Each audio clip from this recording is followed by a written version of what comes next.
Last night, we were the first ones to tell you about that shooting that took place on I-49 in Benton County. It sent one man to the hospital with 3 gunshot wounds to his left side. Tonight, we have new details on how he's doing. Yeah, the man's employer says he believes this was a road rage incident, but state police have not confirmed that. 5 News reporter Lauren Spencer talked to a driving instructor to find out what you can do if you find yourself in a similar situation and you feel unsafe. Please be careful. I know that there's a lot of folks that are just may not be having a good day, as a way of putting that. And so be mindful of being courteous on the road. That was David Cowan, owner of David Cowan Electric and employer of the man who was shot Wednesday morning. I used to live in Los Angeles, California back in the 80s.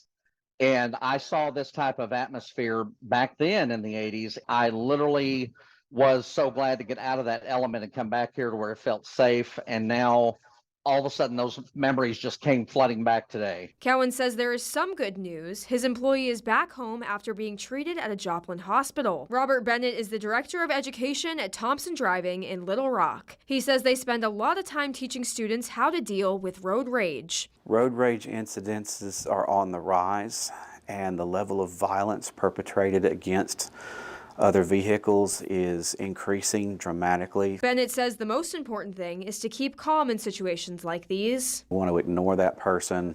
We don't want to brake check them. We don't want to do anything to escalate the situation.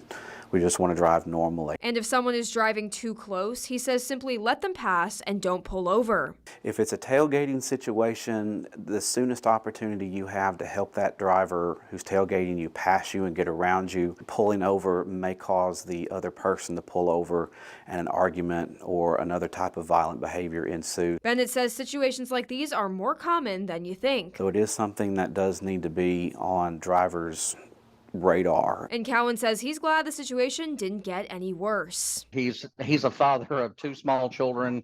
My heart just went out to him because I panicked because I thought if anything happened to this man, his poor little children would lose him. I was just so relieved that he's good, he's fine. Covering news where you live, Lauren Spencer, 5 News. Even though the employee is back home, he still has a long road ahead. His next step is meeting with the orthopedic surgeon in Rogers. In the meantime, a suspect has still not been found in this case. Victim told investigators the shooter was driving a black newer model Dodge Durango that had tinted windows. If you have any information about this, call State Police 751-6663.